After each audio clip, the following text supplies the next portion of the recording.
अल्लाह के नाम से इस प्रोग्राम का आगाज़ करता हूँ जो बड़ा मेहरबान और रहम करने वाला है। मुअज़्ज़ज़ नाज़रीन, सलामुन अलैकुम। मैं हूँ आपका मेज़बान साजिद रिज़वी। आप तमाम नाज़रीन देख रहे हैं प्रोग्राम कामयाबी के रास्ते। पिछले एपिसोड की अगर हम बात करें तो हम लोग ने बात किया था कि अगर आपको टीचर्स बनना है तो उसके लिए आपको क्या करना होगा, कौन सी पढ़ाई आपको करना है। लेकिन अभी टीचर में और भी ज़्यादा अपॉर्चुनिटीज़ निकल कर आ गई है। न्यू टीचर्स की बहुत ज़्यादा डिमांड है। प्रोफेसर कैसे बनते हैं, टीचर और प्रोफेसर में क्या फ़र्क होता है, कई और सवाल के साथ इस प्रोग्राम में हाजिर हूँ। आइए प्रोग्राम को शुरू करने से पहले उससे पहले मुलाकात करते हैं करियर काउंसलर जनाब SM रज़ा सर से। इस शो पर उनका इस्तकबाल करते हैं। अस्सलाम वालेकुम सर। वालेकुम अस्सलाम, और तमाम स्टूडेंट और उनके पेरेंट्स को सलाम अर्ज़ करता हूँ।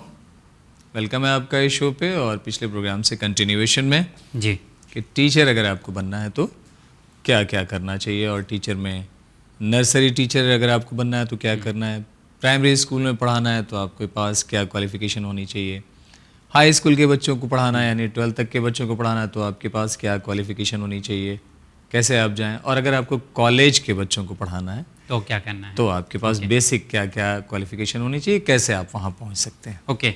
सर, जैसे जैसे हम लोग बढ़ते जाते हैं आगे की क्लास की तरफ, वैसे वैसे हमारे टीचर भी चेंज होते जाते हैं। जी तो ये समझना थोड़ा सा आसान होगा आज के प्रोग्राम में कि कैसे आपको किस पोस्ट पर जाना है। तो लास्ट टाइम आपने बताया था कि एक टीचर ट्रेनिंग होती है नर्सरी के लिए, जी लेकिन इसका ड्यूरेशन क्या होता है? आपने कहा था कि 12th के बाद आप इसको कर सकते हैं, जी तो उसका ड्यूरेशन क्या होता है ये कोर्स का? NTT हम लोगों ने डिस्कस किया था, नर्सरी टीचर ट्रेनिंग का कोर्स कर सकते हैं, 1 साल इसका ड्यूरेशन होता है ओके।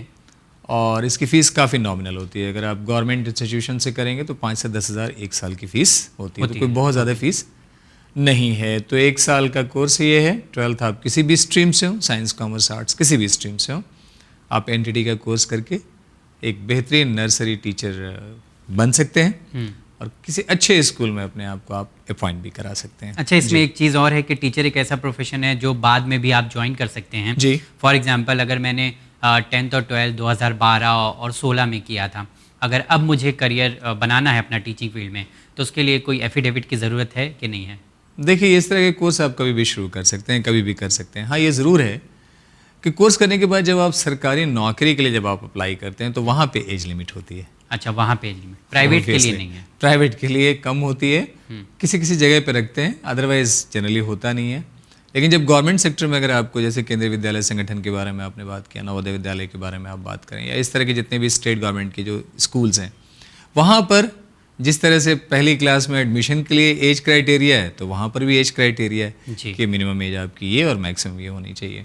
तो अगर एज लैप्स करने के बाद आप करेंगे तो सरकारी जॉब में आपकी एंट्री नहीं हो पाएगी। हाँ, प्राइवेट कर सकते हैं, अपना कोई छोटा स्कूल आप ओपन कर सकते हैं। ओके। सेल्फ एम्प्लॉयड अपने आप को आप बना सकते हैं। जिस मोहल्ले में एक छोटा सा प्ले वे स्कूल भी आप ओपन कर सकते हैं अगर आपने NTT का कोर्स कर लिया तो।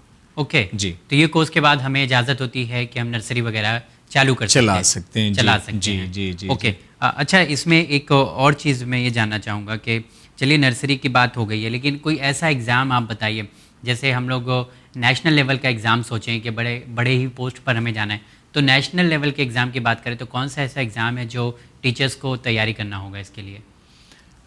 देखिए, NTT के लिए सेपरेट कोई ऐसा, जैसे JEE है, नीट है और क्लैट है और सिविल सर्विसेज है, ऐसा कोई एग्ज़ाम नहीं होता है। नर्सरी वालों के लिए नहीं होता है। और जितने इंस्टीट्यूशंस होते हैं वो 2 ही क्राइटेरिया एडमिशन का, या तो आप एग्ज़ाम के थ्रू जाएं, एंट्रेंस के थ्रू जाएं, और नहीं तो मार्क्स बेस पे जाएं। तो आजकल ज़्यादातर मार्क्स बेस पे ये कोर्स कराया जा सकता है, कराया जाता है बल्कि। और सरकारी यानी गवर्नमेंट इंस्टीट्यूशन के अलावा प्राइवेट भी ऐसे बहुत सारे कॉलेज हैं जहाँ पे NTT का कोर्स होता है। तो बड़े आराम से, बड़े शहरों में तो आसानी से ही अवेलेबल है। और मैंने तो देखा है, बहुत सारी लेडीज़ को देखा है कि NTT का कोर्स करके अपने घर में ही किंडरगार्टन या प्ले वे स्कूल वगैरह ये ओपन कर लेते हैं। तो इसको भी आप लेके बेहतरीन एक रास्ता अपने लिए चुन सकते हैं। नेशनल लेवल के एग्ज़ाम की बात किया तो उसके लिए कोई एंट्रेंस एग्जाम नहीं इसमें है? कोई अलग से कोई ऐसा कोई तो ये एग्जाम नेट नहीं। वगैरह क्या है फिर? हाँ, नेट तो जब आपको कॉलेज में लेक्चरर बनना है, नेट एग्जामिनेशन, वो उसके लिए आपको नेट देना पड़ता है। नेट क्वालिफाई करने के बाद आपको PhD करना पड़ता है, और PhD करने के बाद तब आप एक कॉलेज में लेक्चरर बन सकते हैं। तो वो नेट वहाँ पर है। अच्छा, वहाँ पर है। और अगर सेकेंडरी और प्राइमरी टीचर के लिए ज़रूरत नहीं है? नहीं है। हाँ, अगर आपको प्राइमरी स्कूल में और सीनियर सेकेंडरी में जाना है तो B.Ed आपको करना पड़ेगा। और B.Ed के लिए, जैसे मैंने आपको पीछे बताया कि कुछ जगहों पे एंट्रेंस एग्जामिनेशन है और कुछ जगहों पे डायरेक्टली मार्क्स के बेस पे भी ये कोर्स अवेलेबल है। मतलब 12th के मार्क्स के बेस पे? बीएड 12th नहीं चाहिए, बीएड के लिए मिनिमम आपको ग्रेजुएट होना है, एनटीटी के लिए आपको 12th चाहिए। अच्छा, एनटीटी के लिए 12th चाहिए और बीएड अगर करना है आपको ग्रेजुएशन मिनिमम ग्रेजुएशन होना है, स्ट्रीम कोई भी हो सकती है। अगर हमने बीएड कर लिया, अभी इसके बाद अगर हमें और आगे पढ़ाई करना है जी, तो उसके लिए क्या ऑप्शन है? अब जैसे सपोज करें कि अब मैं प्राइमरी के बाद अगर मुझे सपोज करो कि क्लास 5 से 10 तक के बच्चों को पढ़ाना है तो मुझे बीएड करना पड़ेगा। बीएड करने के पहले मुझे मिनिमम ग्रेजुएशन करना है, कॉमर्स, आर्ट, साइंस किसी से भी हम कर लें। और उसके बाद कुछ जो अच्छे इंस्टीट्यूशन है जैसे दिल्ली यूनिवर्सिटी हो गया, जामिया मिल्लिया इस्लामिया हो गया, अलीगढ़ मुस्लिम यूनिवर्सिटी हो गया, इसके अलावा याद कीजिए CUCET के बारे में हम लोगों ने बात किया था, जो सेंट्रल यूनिवर्सिटी का कंबाइंड एंट्रेंस टेस्ट था। तो सेंट्रल यूनिवर्सिटी में भी बीएड के कोर्सेज हैं, तो वहाँ पे बीएड करने के लिए आपको CUCET का सहारा लेना पड़ेगा। और कुछ प्राइवेट इंस्टीट्यूशन ऐसे हैं जहाँ पर आप मार्क्स के बेस पे एडमिशन ले सकते हैं। बीएड में 2 साल का जनरली ये कोर्स होता है।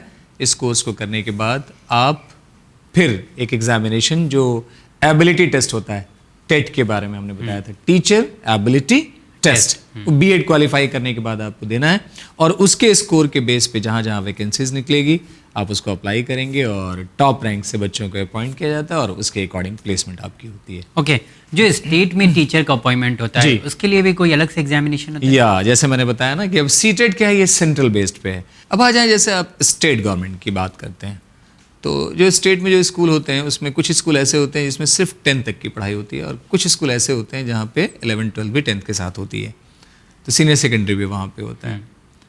तो 10th तक अगर आपको पढ़ाना है तो आपको होना है BA के साथ बीएड। अच्छा, अगर 10th तक को पढ़ाना है, 10th तक को पढ़ाना BA बीएड होना है, BA बीएड होना है और उसके बाद उस स्टेट का या सेंट्रल लेवल पे जो टेट होता है, टीचर एबिलिटी टेस्ट, उसको क्वालिफाई करके उसका स्कोर जो होगा वो भी वहाँ पे एप्लीकेबल होता है जब वैकेंसी आती है तब। अब अगर आपको 11-12 भी आपको पढ़ाना है तो आपको अब यहाँ पे BA से काम नहीं चलेगा, आपको मिनिमम मास्टर्स होना है, यानी MA, MSc या MCOM होना है, उसके बाद बीएड करना है। अच्छा, ओके, ये है जी। तो जैसी प्रोग्रामिंग है वैसा प्रोग्राम लेना पड़ेगा। जैसे जैसे बड़े बच्चों को पढ़ाना है वैसे वैसे आपके अंदर भी कैपेबिलिटी ज़्यादा होना चाहिए। तो जैसे आपने क्या बात की, नर्सरी में पढ़ाना है तो 12th के बाद NTT करके आप पढ़ा सकते हैं। 10th तक के बच्चों को आपको पढ़ाना है तो BA, BCom, BSc करके आप बीएड करके सीटेट के स्कोर से आप वहाँ पे अपॉइंट हो सकते हैं और उसके बाद आप पढ़ा सकते हैं। और अगर आपको उसी स्कूल में 11-12 के बच्चों को पढ़ाना है तो आपको मास्टर्स होना है उस सब्जेक्ट में, बीएड करना है और उसके बाद सीटेट के स्कोर के थ्रू आपकी बहाली होगी, then you can teach 11-12। Okay, लेकिन अगर प्राइवेट इंस्टीट्यूट हैं, जो कॉलेज हैं, वहाँ पे तो इन सब की ज़रूरत नहीं है, डायरेक्ट अगर हमारे पास डिग्री है जी तो हम डायरेक्ट ज्वाइन कर सकते हैं? किसी भी स्कूल में गवर्नमेंट ने स्ट्रिक्टली ये कहा हुआ है कि टीचर यानी टीचिंग करने के लिए आपको बीएड होना ही है। अगर आपको 10th तक पढ़ाना है तो BA बीएड होना है, उसको हम लोग बोलते हैं TGT, trained graduate teacher, TGT। और 11-12 को बोलते हैं PGT, post graduate trained teacher. तो PGT का मतलब MSc, MCOM या MA प्लस बीएड होगा तो आप 11-12 को पढ़ाएंगे। BA, BSc, BCom बीएड होगा तो आप 10th तक के बच्चों को पढ़ाएंगे। 12th प्लस NTT होगा तो किंडरगार्टन को आप पढ़ाएंगे। ओके जी, तो ये क्लियर हो गया है कि किसको आपको पढ़ाना है और क्या डिग्री आपके पास होनी चाहिए। सर, एक अक्सर मैं भी कंफ्यूज हो जाता हूँ प्रोफेसर को लेकर, टीचर को लेकर। तो टीचर तो खैर सभी को बोल सकते हैं जी, लेकिन जी। ये प्रोफेसर जो इसमें होता है तो इसके लिए कौन सी डिग्री की ज़रूरत होती है? देखिए अब आई बात, कितनी अच्छी बातें सामने आ रही हैं। कॉलेज में आपको पढ़ाना है तो कॉलेज में पढ़ाने के लिए गवर्नमेंट ने 2018-19 से कंपलसरी कर दिया है कि आपको PhD होना ही होना है। अच्छा, PhD होना है मिनिमम। Okay. अब PhD कैसे करेंगे आप? तो सबसे पहले आपको ग्रेजुएशन करना है, फिर मास्टर्स करना है आपको। मास्टर्स करने के बाद नेट का एग्जामिनेशन आपको देना है। नेट का एग्जामिनेशन क्वालिफाई करने के बाद आपको PhD करना है, यानी रिसर्च करना है आपको। और रिसर्च करने के बाद तब जा करके आप किसी कॉलेज में एज अ लेक्चरर आप अपॉइंट होंगे। आप देखें, लेक्चरर से प्रमोशन के बाद आप बनेंगे एसोसिएट रीडर, रीडर के बाद एसोसिएट प्रोफेसर, उसके बाद तब जाके सबसे लास्ट वाली जो पीढ़ी यानी स्टेज आती है वो होती है प्रोफेसर की। अच्छा, तब प्रोफेसर है जो हम लोग सबको प्रोफेसर कहते हैं, तो ऐसा क्या ये तो आप इज्जत में कॉमनली लोग कहते हैं, ये इज्जत में आप बोलते हैं। वैसे अगर टेक्निकली देखिएगा तो डॉक्टर किसको कहना चाहिए? जो PhD हो, लेकिन जो MBBS होते हैं उनको भी हम डॉक्टर ही कहते हैं। तो ये एक इज्जत की भाषा है, रिस्पेक्ट देना है। तो यहाँ पर प्रोफेसर जो है यानी कॉलेज में जो सबसे लास्ट वाली जो पोस्ट होती है टीचिंग फर्टिनिटी में वो होती है प्रोफेसर। तो 3-4 स्टेज आप क्रॉस करके तब आप प्रोफेसर बनते हैं। ओके। तो और उसके बाद तो उससे पहले के लोगों को हम टीचर ही कहेंगे?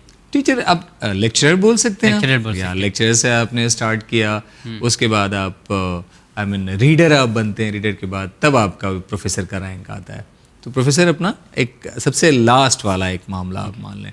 ये रिस्पेक्ट में हम लोग सबको बोलते हैं, और रिस्पेक्ट टीचरों की बनती भी है और करना भी चाहिए। अच्छा सर, तीनों सब्जेक्ट या कॉमर्स हो, आर्ट्स हो या साइंस हो, तीनों फील्ड के लोग टीचिंग लाइन में जा सकते हैं, पर बेसिक कुछ सब्जेक्ट होगा जिसे हमें रखना चाहिए, ऐसा कुछ है? साजिद साहब, जिस सब्जेक्ट का आपको टीचर बनना है वो सब्जेक्ट तो आपको थ्रू आउट कैरी करना ही है। अच्छा। अब जैसे मुझे मैथ्स अगर 12th के बच्चों को पढ़ाना है किसी स्कूल में, या 11th के बच्चों को पढ़ाना है, तो मुझे MSc मैथ्स में करना पड़ेगा, उसके बाद B.Ed। तो MSc मैथ्स में तभी कर सकता हूँ जब BSc मैथ्स हमारी रही होगी, और BSc में मैथ्स तभी होगी जब हमने 11th-12th में मैथ्स ऑप्ट किया होगा, और 10th तक तो मैंने मैथ्स पढ़ी ही होगी, क्योंकि 10th तक कोई डिवीजन नहीं है। तो मैथ्स लगातार आप चलेंगे लेके अप टू MSc, उसके बाद B.Ed देंगे, B.Ed क्वालिफाई करने के बाद CTET के स्कोर से आपकी बहाली होगी, तब आप 11th-12th के बच्चों को मैथ्स पढ़ा सकते हैं। ओके।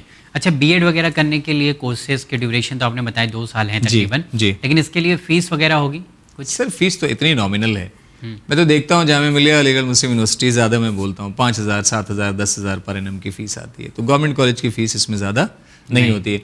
अच्छा, इसमें एक बड़ी अच्छी बात है, मैक्सिमम यूनिवर्सिटी आप चले जाएं, जैसे आप यूनिवर्सिटी में जाते हैं तो आपको अलग अलग सब्जेक्ट का अलग अलग डिपार्टमेंट मिलता है। केमिस्ट्री का अलग डिपार्टमेंट है, बायो का अलग है, हिस्ट्री का अलग है, ज्योग्राफी का अलग है। उसी तरह से एक डिपार्टमेंट होता है डिपार्टमेंट ऑफ एजुकेशन, वहाँ उस डिपार्टमेंट में आपको कोर्स कराया जाता है B.Ed एंड M.Ed का, जिससे आप ट्रेंड होके आराम से जाके स्कूल के बच्चों को पढ़ा सकते हैं। जी।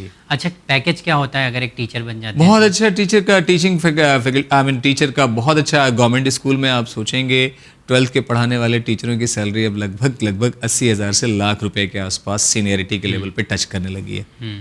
तो बहुत अच्छा स्केल है। और CBSE के नॉर्म के अकॉर्डिंग मैं बता रहा हूँ, जो बहुत अच्छे प्राइवेट स्कूल भी हैं वो भी अपने 11th-12th के टीचर्स को 60,000 70,000 प्लस सैलरी देते हैं। तो सैलरी बहुत अच्छी है, कोई परेशानी नहीं है। सर, देखा जाए तो इसकी वैकेंसी बहुत कम है, क्योंकि एक इतना बड़ा कॉलेज है, उसमें पकड़ लिया जाए तो 10-12 टीचर होंगे और बच्चे इतने सारे हैं, तो इसकी वैकेंसी तो मुझे लगता है शायद बहुत कम होगी। वैकेंसी आती है साजिद साहब। हाँ। और अब देखिए, जैसे हम लोगों ने 1248 आप केंद्रीय विद्यालय बताया था, आपसे जो बात हुई, तो आप सोचें कि हर स्कूल में क्या एक साल में एक पोस्ट वैकेंट नहीं होती होगी क्या? तो मतलब ये है कि वैकेंसी आती है। हाँ, ये ज़रूर है कि थोड़ा एजुकेशन सिस्टम की तरफ काम करने की ज़रूरत है। अभी बहुत सारे ऐसे भी स्कूल हैं जहाँ पे नंबर ऑफ़ टीचर काफ़ी कम है और बच्चे काफ़ी ज़्यादा हैं। तो हम लोग यही रिक्वेस्ट करते हैं कि ये सब चीज़ें इम्प्रूव होनी चाहिए। यानी टीचर और स्टूडेंट का रेशियो अभी भी इंडिया में बहुत ज़्यादा है, बच्चे ज़्यादा होते हैं, टीचर कम होते हैं। कभी ऐसा सुनने में भी न्यूज़ वगैरह में आता है कि स्कूल में बच्चे हैं पर टीचर वहाँ पे नहीं है, 12-12 क्लासेस हैं और वहाँ पे 10 या 12 टीचर्स हैं। तो यहाँ पर मतलब अगर टीचर की देखी जाए तो वैकेंसी कम नहीं है। अगर वैकेंसी सही तरह से निकाली जाए तो इस फील्ड में स्कोप की कमी नहीं है।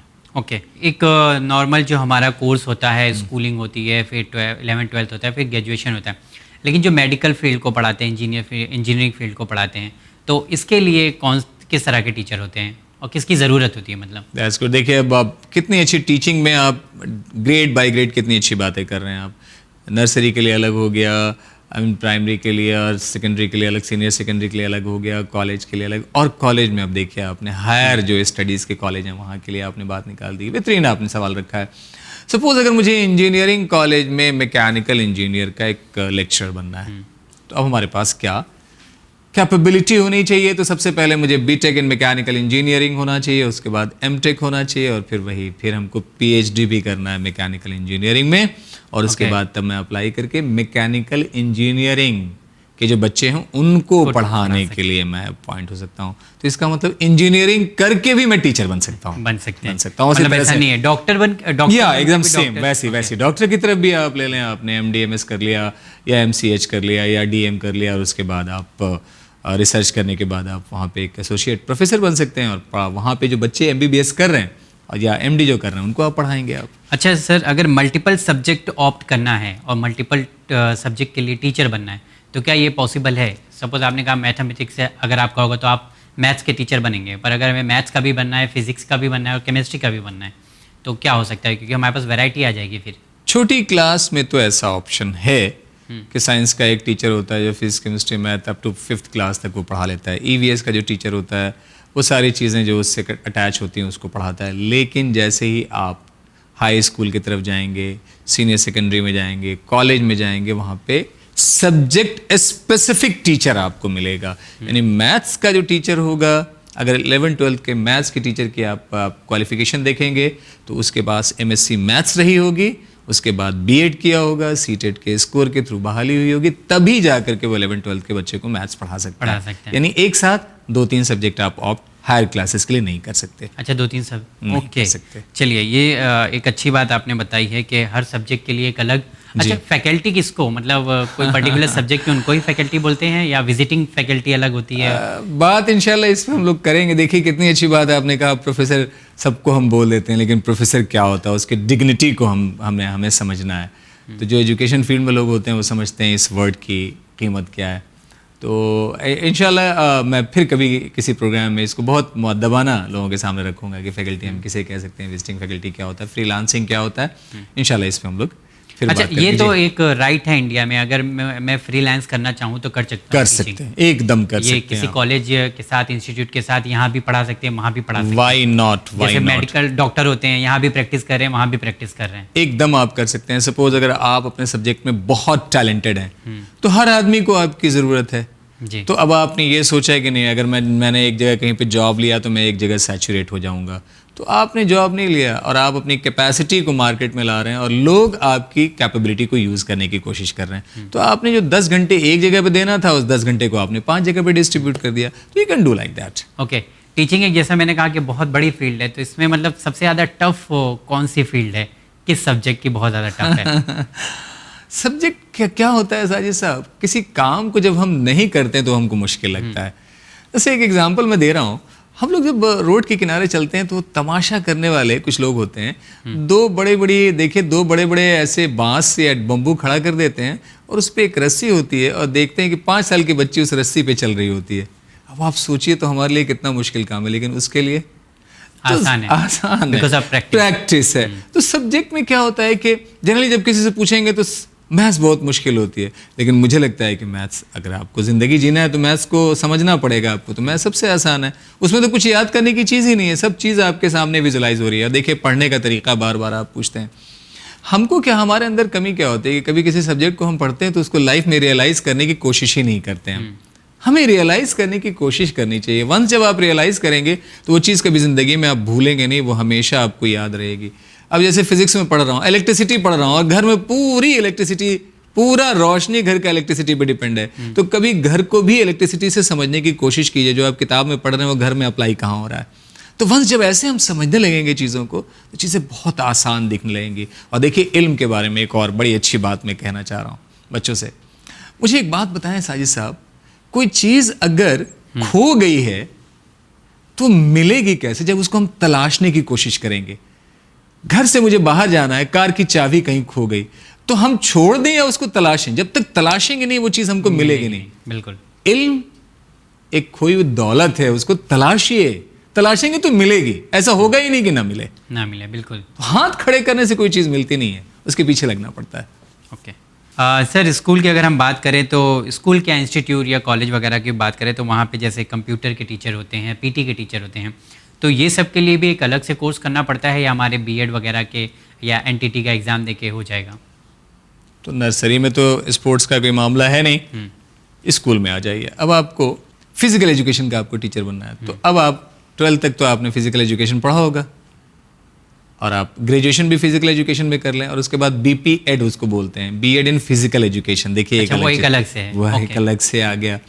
तो अगर आप स्पोर्ट्स के पर्सन हैं, अब बात आती है ना, हमको खेल बहुत अच्छा लगता है, तो खेल के साथ साथ पढ़ाई थोड़ी सी अगर आप कर लें तो स्पोर्ट्स के बेस पे आप किसी स्कूल में स्पोर्ट्स के बेहतरीन टीचर, फिजिकल ट्रेनर भी आप बन सकते हैं। तो अगर खेलिए तो खेलने के साथ साथ थोड़ा सा पढ़ाई भी अटैच कर लीजिए, तो स्पोर्ट्स और पढ़ाई का कॉम्बिनेशन आपको एक परफेक्ट फ्यूचर भी दिला सकता है। स्कूल में फिजिकल एजुकेशन के आप स्पोर्ट्स के टीचर भी अपॉइंट हो सकते हैं। ओके।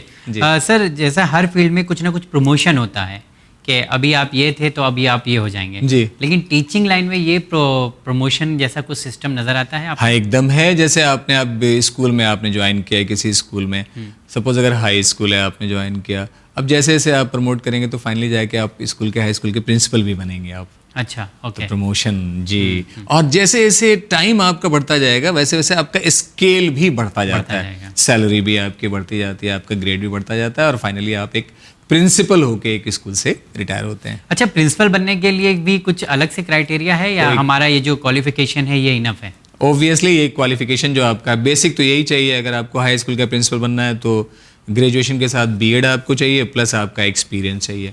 लेकिन कभी कभी ऐसा होता है साजिद साहब, अब यहाँ पे एक बात आई ना, यहीं पे हम लोग बार बार बच्चों को बोलते हैं कि जॉब करने से पहले पढ़ाई आप पूरी कर लें। सपोज करें कि 3 टीचर एक साथ आगे बढ़ रहे हैं, तीनों की ज्वाइनिंग डेट एक जैसी है, तीनों का क्वालिफिकेशन एक जैसा है, 20 साल के बाद एक प्रिंसिपल की पोस्ट आई तो अब 3 दावेदार आ गए एक साथ, तो अब इसमें किसको वो पोस्ट मिलेगी? जिसके पास एक्स्ट्रा एजुकेशन होगी। तो यहीं पे जो आपने पढ़ाई एक्स्ट्रा किया होगा वो पढ़ाई आपको काम आएगी। अब एक आदमी ने बीए के बाद बीएड किया और एक ने एमए के बाद बीएड किया तो डेफिनेटली उसको प्रेफरेंस ज़्यादा मिलेगी। ओके दैट इज, तो ये चीज़ आपको अच्छा कहीं पे हमने मतलब ऐसा भी है कि हायर लेवल की जो स्टडीज़ होती है उसके लिए अगर प्रिंसिपल बनना है तो आपके पास पीएचडी की डिग्री होनी चाहिए। हाँ मतलब ये तो डिपेंड करता है। प्राइवेट इंस्टीट्यूशंस जो है वहाँ पर आजकल एक्स्ट्रा क्वालिफिकेशन पे लोग ज़्यादा ध्यान देते हैं कि बीए बीएड हो, उसके साथ एमबीए किया हो, पीएचडी हो, मास्टर्स हो और दीगर आपके पास क्वालिफिकेशन हो, तो प्राइवेट स्कूल में इस तरह की चीज़ें लगाई जाती हैं। लेकिन जो गवर्नमेंट स्कूल में अगर आप देखेंगे जो क्राइटेरिया है बेसिक वो यही है। अब जैसे आपको आईएएस बनना है तो आपको मिनिमम ग्रेजुएट होना है। अब मैं पीएचडी करने के बाद यूपीएससी सिविल सर्विसेज दूं या ग्रेजुएशन के बाद दूं, ये हमारी अपनी कैपेसिटी है। गवर्नमेंट को मिनिमम क्या चाहिए? ग्रेजुएट चाहिए जी। तो जहां पे प्रमोशन की बात आती है और एक साथ 3-4 लोग आते हैं और पोस्ट वहां एक होती है, वहां पे एक्स्ट्रा क्वालिफिकेशन आपकी ज्यादा काम आती है जी। ओके एक इंसान को इस टीचिंग लाइन में करियर बनाने के लिए कितना साल देने की ज़रूरत है एक अच्छा टीचर बनने के लिए? नॉर्मली क्या होता है कि 17 साल की एज तक अगर आपने 12th कर लिया तो 3 साल आप ले लें ग्रेजुएशन, 20 साल हो गए, 2 साल बीएड हो गया आपका, 22 साल 1 साल और मान लें, 23 साल के बाद आप आराम से हाई स्कूल में टीचर बन सकते हैं। 23 साल की उम्र में आराम से बन सकते हैं बशर्ते कि आपके अंदर जोश हो और बढ़ने का काबिलियत होना चाहिए। Yes of course. ओके जी चलिए ये तो बहुत अच्छी बात है। और टीचिंग के लिए मतलब एक कोई डिसेबिलिटी क्राइटेरिया या इस तरह का भी क्राइटेरिया है जैसे कोटा वगैरह है? 100%। जब गवर्नमेंट में जैसे आपने बीएड कर लिया, बीएड करने के बाद टेट कर लिया आपने, और टेट के बाद जो वैकेंसी आती है तो वैकेंसी में भी जब अपॉइंटमेंट होगा गवर्नमेंट सेक्टर में जितने सारे, तो वहाँ पर रिजर्वेशन वैसे ही एप्लीकेबल होगा। ओबीसी के लिए होगा, एससी के लिए होगा, एसटी के लिए होगा, जो डिसेबल्ड लोग होते हैं उनके लिए भी सीट। तो उनके लिए कुछ और कोर्स होगा? फॉर एग्जांपल म्यूट स्कूल है तो उसके लिए भी मतलब टीचिंग का एक अलग होता है ऑब्वियसली। जो म्यूट एंड डेफ का या डिफ एंड डब वाले जो टीचर होते हैं उनकी भी अलग से उनका कोर्स अलग होता है, उनके टीचर अलग होते हैं। वो कुछ उसी कैटेगरी के होते हैं, कुछ जेन्युइन लोग भी होते हैं जो उस तरह के बच्चों को पढ़ाते हैं। तो उन लोगों का तो और डिफिकल्ट है, उसमें थोड़ा तो आर्ट भी सीखना पड़ता है। जी जी एकदम एकदम। यही तो टीचिंग है, यही तो आई मीन अपनी कैपेसिटी को दूसरों के अंदर उतारना, मतलब दूसरों के लेवल पे जाके अपने आप को खड़ा करना, तो अपने अंदर तब्दीली की कैपेसिटी रखना, यही तो टीचिंग है, यही तो आर्ट है ओके बेसिकली जी। अच्छा पर ऐसे स्कूल मतलब हमको सिटी वगैरह में मिल जाते हैं? बहुत आराम से मिलेंगे। और डिफ एंड डम्ब और जो ब्लाइंड होते हैं, ब्लाइंड के तो पर्टिकुलर स्कूल होते हैं। जैसे मैं अलीगढ़ मुस्लिम यूनिवर्सिटी का बार बार जिक्र कर रहा हूँ, अहमदिया स्कूल फॉर ब्लाइंड्स, वहाँ पे एक अलग से स्कूल ही है ब्लाइंड्स के लिए, कैंपस के अंदर ही है जो। तो सर इनको तो एक्स्ट्रा एक्टिविटीज़ के लिए या एक्स्ट्रा कुछ स्किल डेवलप करने के लिए कुछ इस तरह के कोर्स भी लाना ज़रूरी, बिकॉज उनको दिख नहीं रहा है, वो बोल नहीं सकते, वो सुन नहीं सकते हैं। वो तो अलग ही एक उनका पैटर्न होता है, उनकी तख्ती होती है, तख्ती के एतबार से वो सारी चीज़ें उनको ट्रेन की जाती हैं। लेकिन ट्रेनिंग करने के बाद वो पीछे नहीं रहते हैं। आजकल तो आप ब्लाइंड को कहाँ से कहाँ आप देखेंगे, बहुत लोग आगे बढ़ रहे हैं। डिसेबल्ड लोग जो हैं वो फिजिकली डिसेबल्ड हैं। देखें, ध्यान दें, यहाँ बच्चों को कह रहा हूँ, दे आर फिजिकली डिसेबल्ड। वो पोटेंशियल वाइज डिसेबल्ड नहीं है, वो सलाहियत वाइज डिसेबल्ड नहीं है, वो उनके अंदर फिजिकली एक चैलेंज है। यस, फिजिकल चैलेंज है उनके पास। और ये तो स्पेशल चाइल्ड है, इनका तो और ज्यादा ध्यान दिया जाता है। उनके लिए स्पेशली अलग से वैकेंसीज होती हैं इनकी, जो इन्हीं से फिल होती हैं। तो इनके लिए अगर कोई बच्चा किसी फैमिली में अगर कोई बच्चा इस तरह का हो तो उसको पढ़ाएं आप, क्योंकि उसका फ्यूचर ज्यादा सिक्योर है बनिस्बत और किसी के, क्योंकि उनके लिए जॉब बहुत आसान है, बहुत आसान जॉब है जी। ओके सर, बहुत शुक्रिया। काफ़ी सारी चीज़ें तो हमने पूछ लिया है, उम्मीद करता हूँ जो डाउट्स है वो क्लियर हो गए होंगे।